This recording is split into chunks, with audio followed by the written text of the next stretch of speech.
Hey everybody, Nick here. I got a microphone upgrade, so hopefully these videos start to sound a little bit better than they have in the past. Today we're going to be looking at what I've done as, we're going to be looking at a track that I am using for a competition right now, but one that was born out of a question I got from a good friend of mine who is about to launch a podcast, and he actually wanted, believe it or not, a soundtrack for the podcast that was custom to each of the podcast episodes. So, naturally I said, sure, I'd love to. Let me jump on it. So I listened to his podcast, came up with some underscore, some themes, that kind of thing, and put it all together. And this is the result of that after I have taken out a lot of the pauses and breaks, and of course his vocal is not in there either. So this is a shortened version. It's called Tundra, and we're going to give it a listen. But what I also want to focus on today is what I've done to just really make the strings in this part, in this song, sound realistic. I was going for something a little different than what I've done in the past, which typically is large, epic trailer music type sounds, and I wanted something that was very delicate, almost very reserved in some ways. So I've actually got some, actually I don't, I'm going to turn the compressor and the limiter on for now, just so that it's easier to hear. Normally I would not do this in a mix session, as this would all be kind of mastering or done on the mastering side. But I don't really care about having extra headroom for this listen, because we are not doing, we're not going to be bouncing this out. So let's give it a listen and see what you think.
So there we go. It's, like I said, a softer track, something I haven't done a whole lot of lately.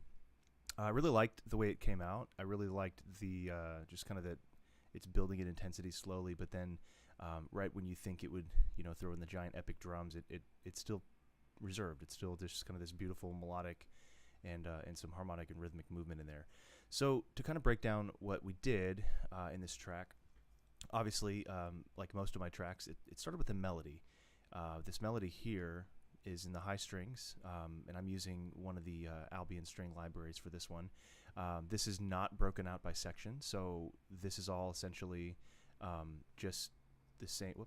Just the same. My bad. This is all part of the same patch, so it's been a pre-recorded high strings section. So this is going to be violins 1, violins 2, and probably a little bit of viola in there as well.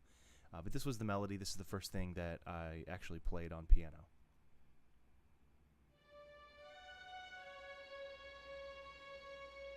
It's literally just 3 notes. I played those 3 notes, D, F sharp, C sharp, I believe, and that's what came out. I liked the way it sounded, so I decided I was going to orchestrate that. So the next thing, of course, we need in something like this is to just kind of fill out the melody with some more sound. So I use this, I call it solo violin 2, but it's really just a solo violin that I've sort of panned a little bit to bring it out of the mix, but then turned it way down. So really it's just going to add some color, and I'll cycle those on and off so you can hear the difference as it's being played.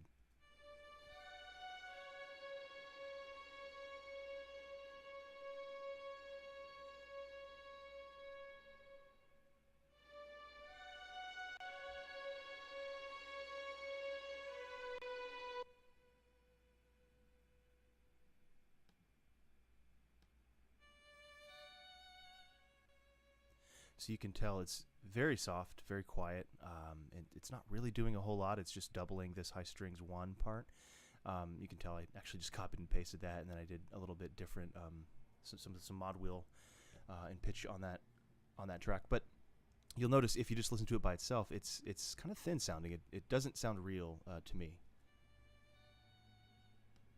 It kind of has this very forced, obvious vibrato, which I didn't like, which is again why we didn't bring it out more in the mix. It just sounds very, very fake to me. But when you mix it in with everything else, it starts to sound pretty nice. So we'll bring this other part back in here, and then you'll notice I've got this other solo violin part.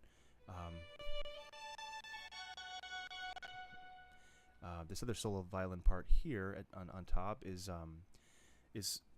sort of playing this descant type melody over the actual melody line, and we'll give this a solo listen here.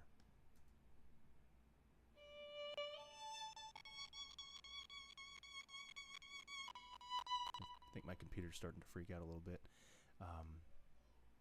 Basically, the goal here was to create some realism by adding individual instruments in the mix that would bring out the rest of the strings. So high strings 1 solo violin 2, and then the high strings.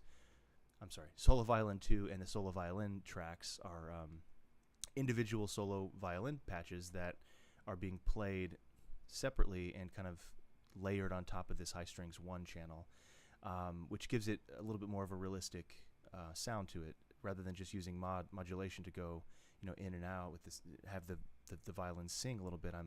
I'm doing, really exaggerating some of these modulations, da da da, like, and it's gonna basically just make the whole piece sound more realistic, hopefully. So we're sitting in here. Another thing I did with high strings that you may have picked up on. It's a little harder to hear, but there's this really beautiful sound that I've used. It's another Albion library. I think all of this is Albion. It's one of the libraries that I have, and it's got just really, really nice sounds. This is all from actually the Tundra library, which is part of the reason I gave it that name. But this high strings patch, high strings 2, is a really interesting patch where it's just this very, very light, gentle scraping on the strings with the bow. It's sort of a fluttery, harmonic sound. Let's solo that. You can hear exactly what I'm talking about, but it's very, very nice out of the box. But I did a lot of modulation and a little bit of EQ and things like that on there that I won't show you, but you can hear kind of this rising and falling and coming in and out as it's being played.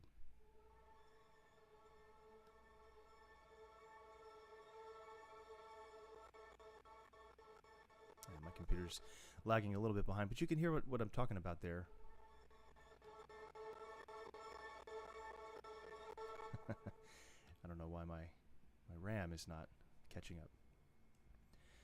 So altogether, these high strings have sort of a this fluttering, faint, high, beautiful type sound to it, which was what I was going for.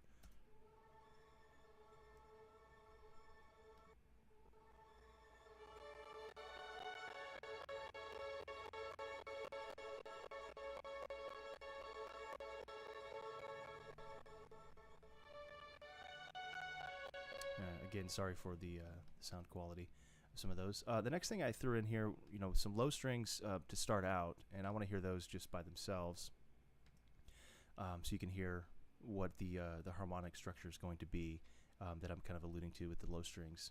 So again, this is all just one patch. So this would be cellos and some bass in there as well, maybe a little bit of viola, second viola.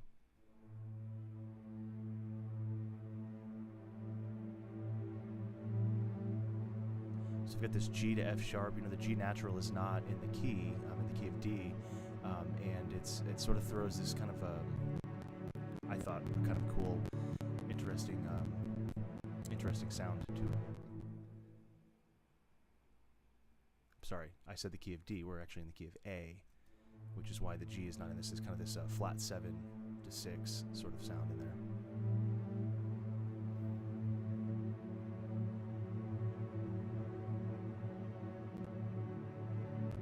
So you hear a little bit of tremolo effect. Again, that's built into the patch. I didn't have to do much with that, but it was just a really nice, gentle type sound to it. And then lastly, with the strings, I added in this solo cello line, just like I did with the solo violin, to just bring out some of that color of the cello section. And you can hear what that all sounds like. I'll measure it earlier.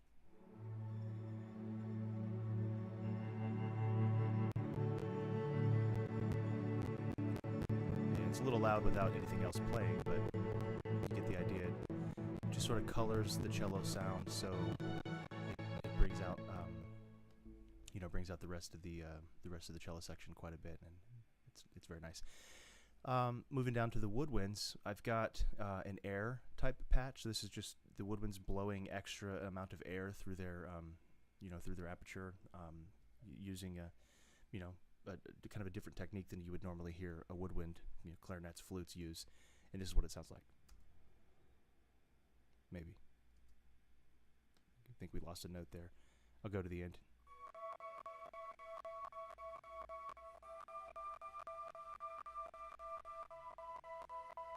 And again, I don't know why it sounds like techno, but that's what you get when you're using a computer that's doing too much at once. Okay, so there's a little bit of a drum beat here. It's just kind of a doom-doom, kind of a heartbeat, very faint in the background. I've actually added a lot of reverb to really put it on the back of the stage, almost kind of in a wing or something. And then this bass loop is the only non-orchestral instrument that I've got. It's sort of a synth bass. You can hear kind of pulsating here.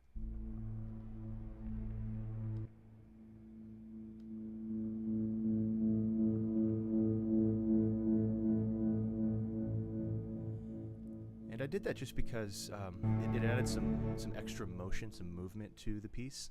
And I really sunk it in the background quite a bit. So, while this wouldn't be something you could really perform with an orchestra, you could if you added a synth if you wanted to. Or you could probably make this sound similar using just some upright basses. Finally, at the beginning of the piece, this first A section here, I've got the low brass coming in, another Albion patch. It's just a beautiful brass, low brass section, again playing with some extra air moving through their horns.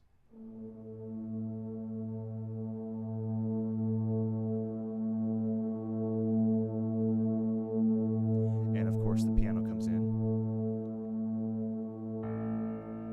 I've got the piano off to the left side of the stage as you're looking at the stage, so stage right, and it's where I would normally put a grand piano if there was something like that called for in the piece. You can hear the low brass kind of grows in intensity, and just use modulation for that. It's a very simple, straightforward way to do it. But again, all this together, the piano, the bass loop, the drums, and the woods, which aren't for some reason showing up at the beginning of this one for whatever reason, are and the low strings are just really laying the foundation for this melody line that comes in later. So let's get a listen to that just by itself.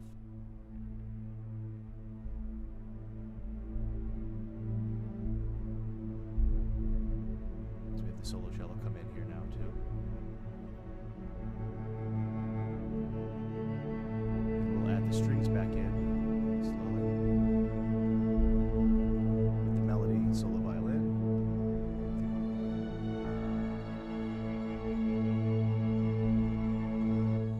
So again, a lot of color, a lot of different techniques happening here at once, from the fluttering on the violins to the low brass air and the woodwinds air, extra air.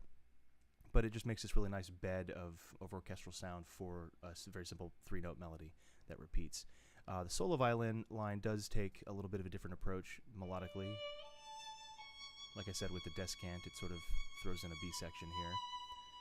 But again, very simple, 3-4 notes, and it sort of repeats a little bit as well. And at that point, it starts to harmonize with the actual melody line here. That's the wrong one.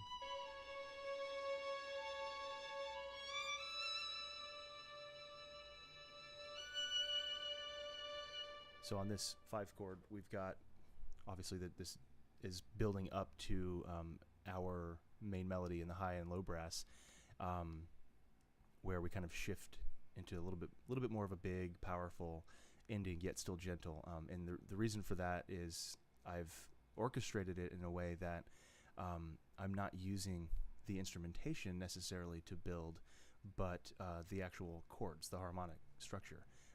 And that's exactly what we just heard. It was this kind of big 5-chord spread, the dominant chord spread throughout the higher end of the mix.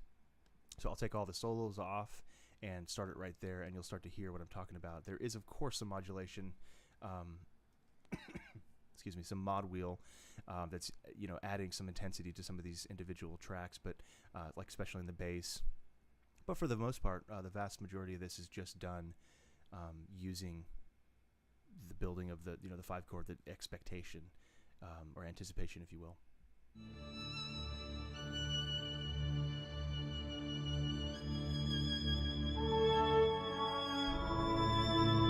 So you'll hear the bottom sort of falls out for a couple beats there, and then comes back in, and that's, again, it's a way of building without actually building in volume, and the decibels don't jump by a whole lot at this spot right here, where normally you're building and everything just gets louder and louder, and by the end of it, it's so loud that mastering guy is going to have a hard time with it.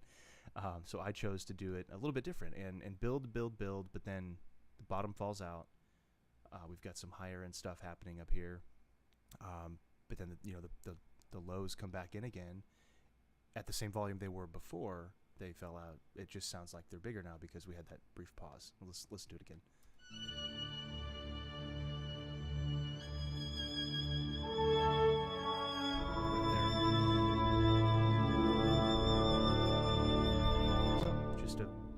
Very simple little trick that I kind of stumbled on as I was composing this on the fly. I didn't know that was going to happen. It was something that I thought about. Okay, well, let's have everybody pause here for just a brief second and then come back in, and it'll sound like, here it is, the resolution. So the last part of the song, we've got the high strings are mostly, I copied and pasted the high brass and then actually changed a few of those notes. So they're going up, rising in pitch, and adding a nice little, again, descant to what the high brass is playing down here.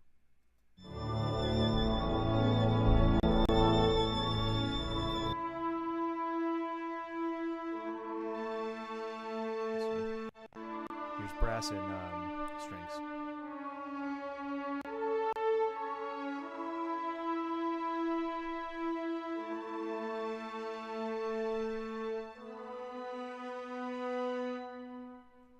And that's it. We go again to a brief pause here where we can hear some of this high string stuff happening.